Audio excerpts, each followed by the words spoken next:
DGISPR lieutenant general Ahmad शरीफ का कहना है कि पाकिस्तान का पानी रोकने की जरूरत कोई नहीं कर सकता। ऐसी किसी कोशिश पर भारत को संगीन नतायज भुगतना पड़ेंगे, असरात कई नस्लों तक होंगे। DGISPR का अरब न्यूज़ को इंटरव्यू कहा कि हम अपने वादों पर अमल करते हैं, जंग बंदी बरकरार रहेगी। सीज फायर की खिलाफ वर्जी पर रद्दमल सिर्फ हमला करने वाली पोस्ट तक महदूद होता है।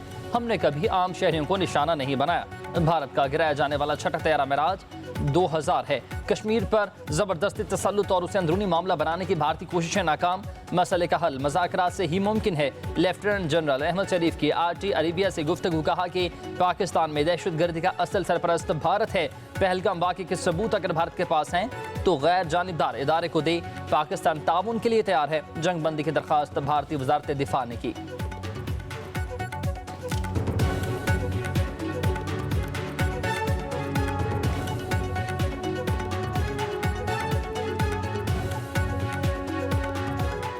India is sponsoring terrorism, abetting terrorism in this region, especially in Pakistan. It's abetting terrorism, and instead of acknowledging that and dealing with that, it is hiding behind this fake narrative of terrorism. So that is the genesis of the problem. So you have a Pahalgam incident. Instead of providing any evidence, because whatever evidence we have seen so far, that is so flimsy that how soon, within minutes, the fingers were started raising on Pakistan. Within 10 minutes, a first investigation report is registered in which it is established that the attackers came from across the border. भारतीय जारियत और झूठ बेनकाब पाकिस्तान ने operation बुनियाद मरसूस पर नोज़र जारी कर दिया। पहलगाम फॉल्स फ्लैग और भारतीय जारियत के नाकाबिल तरतीब शवाहिद पेश। ऑपरेशन बुनियाद मरसूस के हकाइक सेटेलाइट तस्वीर। पहलगाम फॉल्स फ्लैग पर मुस्तंद बैनुल-अक़वामी मीडिया रिपोर्ट्स भी नोज़र का हिस्सा। मतन के मुताबिक पाकिस्तान अमन का अलमबरदार, अपनी सालमियत का हर कीमत पर दिफा करेगा। ज़राए के मुताबिक भारतीय जंगजू मीडिया ने पहलगाम फॉल्स फ्लैग के फौरी बाद झूठी खबरें फैलाई, गुमराहकुन प्रोपेगेंडा करके जंग का माहौल बनाया। आलमी मीडिया, भारतीय सियासतदानों और अवाम ने भी गोदी मीडिया के घनाउने किरदार पर सवालात उठाए। डोजियर में पाकिस्तान की जानिब से भारत को शफाफ तहकीकात के लिए मुखलिसाना काविशों का भी जिक्र। ऑपरेशन बुनियाद मरसूस ने भारत को धूल चटा दी और भारतीय अज़ाइम को खाक में मिला दिया।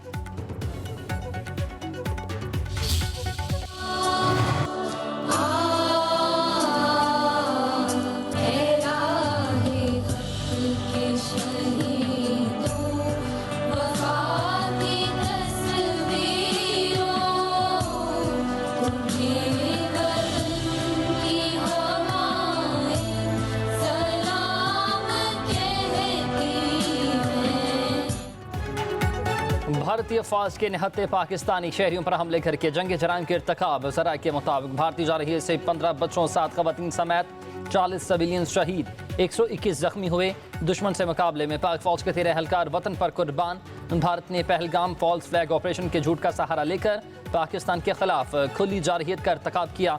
दिफाई माहिरीन के मुताबिक अक़वाम मुत्तहिदा और दीगर इंसानी हुकूक के इदारों को भारत के इस इक़दाम पर इंसाफ के कटहरे में लाना चाहिए।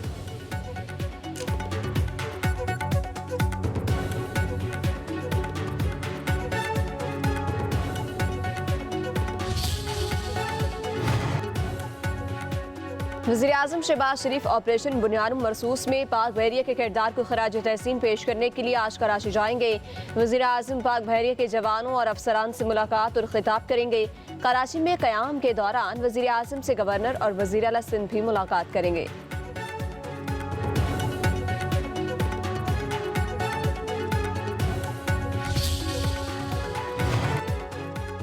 वफाकी वज़ीर इत्तलात अता ताडर का कहना है कि भारतीय जारहीत का मुंह तोड़ जवाब दिया और हमले को पसपा करते हुए शिकस्त फाज से 2-4 किया।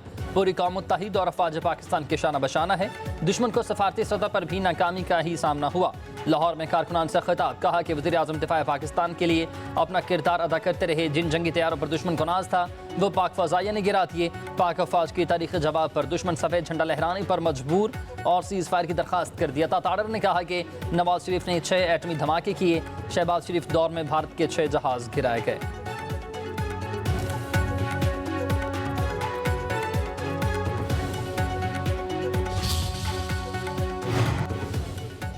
नायब वज़ीर आज़म और वज़ीर ख़ारजा सेनेटर इसहाक डार आज चीन जाएंगे। नायब वज़ीर आज़म चीनी क़यादत को पाक भारत कशीदगी और सीज़ फायर पर ब्रीफिंग देंगे। तर्जुमान वज़ारत ख़ारजा के मुताबिक इसहाक डार के दौरा चीन के दौरान अफ़गान वज़ीर ख़ारजा मुल्ला अमीर खान मुत्तकी भी चीन में होंगे।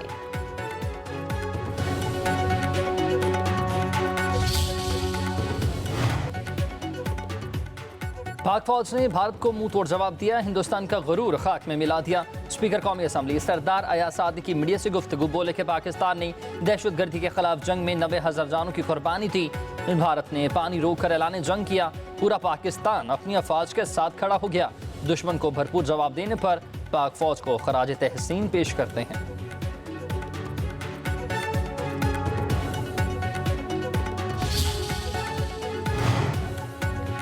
वफाकी वज़ीर दाखिला मोहसिन नकवी का कहना है कि फतह मिसाइलों ने दुश्मन पर हीबत तारी कर दी। नाम नहाद ताकत पाश पाश हो गई। दुश्मन अब कोई भी मिस एडवेंचर से कबल 100 बार सोचेगा। ताकतवर दुश्मन को पाकिस्तानी कौम ने आहनी यकजहती से इबरतनाक शिकस्त दी। वज़ीर दाखिला की गुजरावाला में मरकज़ मुस्तफ़ा आमद सरपरस्ते आलम मौलाना मोहम्मद रजा साकिब मुस्तफ़ाई से मुलाकात। दीन इस्लाम की खिदमत में मरकज़ मुस्तफ़ा की मिसाल किरदार को सराहा। मुल्क की सालमियत, इस्तेहकाम, तरक्की और खुशहाली की दुआ की गई।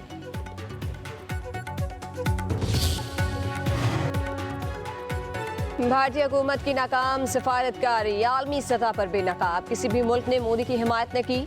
आलमी तन्हाई का सामना। मोदी की मल्टी अलायंस पॉलिसी धरी रह गई। मुतादिद ममालिक का पाकिस्तान की खुली हिमायत का ऐलान। पाकिस्तान को चीन और तुर्की की गैर मुतज़लज़िल हिमायत हासिल। BBC के मुताबिक चीन ने पाकिस्तान की खुद मुख्तारी के तहफ़्फ़ुज़ का खुलकर ऐलान किया। तुर्की ने पाकिस्तान के मौक़िफ़ की मुकम्मल हिमायत की। ईरान और सऊदी अरब ने भी सफारती राब्तों में पाकिस्तान को तरजीह दी। अमरीकी मुदाखलत से भारत की खुद मुख्तारी का भांडा फूट गया। दिफाई माहिरीन के मुताबिक पाकिस्तान की पुरअमन और जिम्मेदार सफारतकारी ने आलमी सतह पर मुस्बत तासुर कायम किया।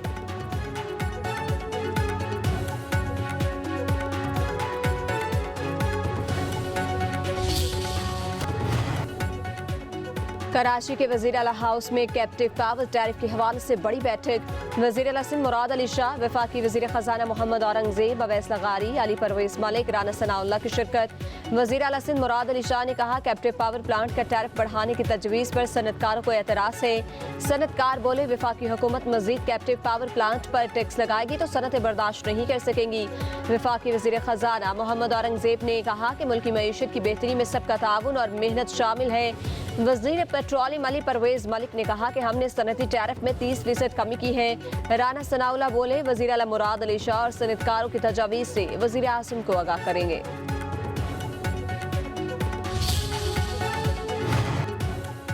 वफाकी वज़ीर ख़जाना मोहम्मद औरंगज़ेब और वज़ीर आज़म के मुशीर राना सनाउल्लाह की गवर्नर सिंध कामरान टिसोरी से मुलाकात। MKM रहनुमाओं की भी शिरकत। मीडिया से गुफ्तगू करते हुए राना सनाउल्लाह ने कहा कि पाकिस्तान मुआशी बहरान से निकल आया।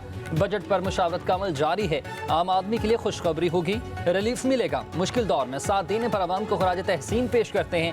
वज़ीर ख़जाना मोहम्मद औरंगज़ेब ने वज़ीर आला सिंध से भी मुशावरत की है। मईशत की बेहतरी के लिए अनथक मेहनत जारी। फारूक सत्तार बोले कि तनख्वाहदार तबके पर टैक्स का बोझ कम होना चाहिए। तरक्याती कामों पर तवज्जो देने की ज़रूरत है। कराची में सड़कें टूट फूट का शिकार हैं। मसाइल हल किए जाएँ। गवर्नर कामरान टिसोरी ने कहा कि वज़ीर आज़म ने पाकिस्तान का सर फ़ख्र से बुलंद कर दिया। वफाकी वज़ीर ख़जाना मईशत की बेहतरी के लिए अच्छा काम कर रहे हैं।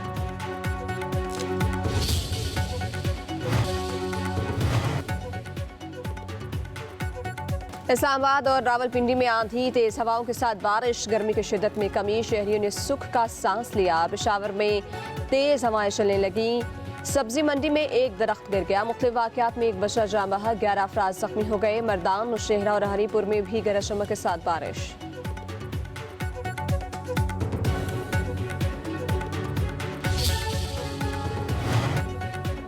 वज़ीर आला पंजाब मरीम नवाज से तुर्की के सफ़ीर की मुलाकात। दो तरफा ताल्लुकात, तजारती ताउन, इलाकाई अमन और सकाफती रवाबित पर तबादला ख्याल। मरीम नवाज का भारतीय जारहियत पर तुर्की की पाकिस्तान को दो टोक हिमायत पर इजहार तशक्कुर। कहा तुर्की की भारतीय जारहियत पर हालिया गैर मशरूत हिमायत पाकिस्तानी कौम हमेशा याद रखेगी। दोनों मुल्क सिर्फ इत्तेहाद ही नहीं बल्कि ईमान, सकाफत और तारीख में जुड़े हुए भाई हैं। तजारत को मज़ीद तक़वियत देने के लिए तुर्की के साथ इश्तराक कार बढ़ाएंगे।